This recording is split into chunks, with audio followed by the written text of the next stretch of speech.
Hello everyone, আসসালামু আলাইকুম। Welcome back to my channel. সবাই কেমন আছেন? আশা করি সবাই ভালো আছেন। কাছে এবং দূরে, দেশে এবং দেশের বাইরে যে যেখান থেকে আমার ব্লগ ভিডিও দেখতেছেন, আবারও ওয়েলকাম জানাচ্ছি সবাইকে।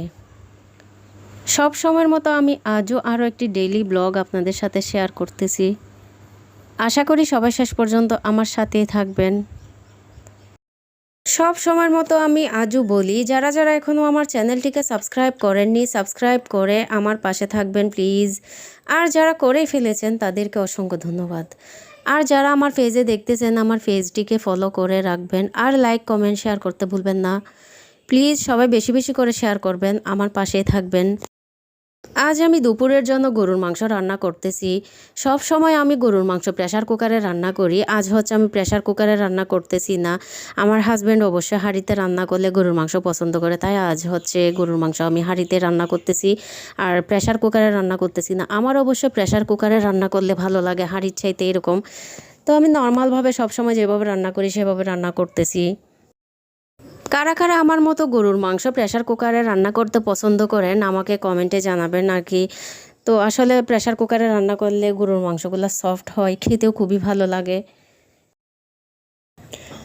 আমার গরুর মাংস রান্না কেমন হয়েছে আপনারা কমেন্টে জানাবেন। আর আমার রান্না প্রায় হয়ে গেছে। এখানে হচ্ছে আমি অল্প করে করে পানি দিয়ে সিদ্ধ করে নিছি, এমনি সফট হয়েছে, তো শক্ত ছিল না অবশ্যই।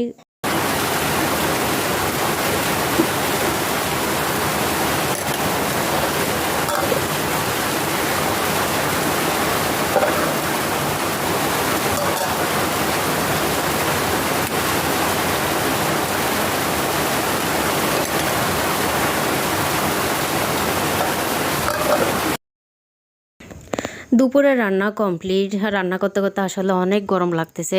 আর চিরা ভিজা রাখছিলাম, আমি নর্মাল ফ্রিজে রাখছি, তো ঠান্ডা ঠান্ডা দই চিরা খাচ্ছি এখন। আসলে বৃষ্টিও হচ্ছে, এরপরও কিন্তু গরম কমতেছে না। কয়দিন আগে ঘূর্ণিঝড় হয়েছে, এরপরও গরম কিন্তু তখনও কমে নাই, অনেক গরম পড়তেছে। তো গরমের মধ্যে এরকম ঠান্ডা ঠান্ডা চিরা খেতেও খুবই ভালো লাগে।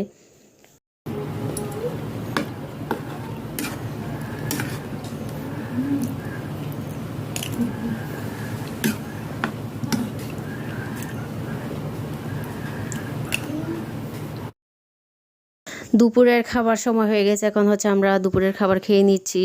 আজ কিন্তু আর কোনো কিছু রান্না করিনি, শুধু গরুর মাংস দিয়ে। তো আমার ব্লগ কেমন হয়েছে আপনারা কমেন্টে জানাতে ভুলবেন না আর কি। আর যারা যারা শেষ পর্যন্ত আমার ব্লগের সাথে ছিলেন সবাইকে অসংখ্য ধন্যবাদ। আল্লাহ হাফেজ।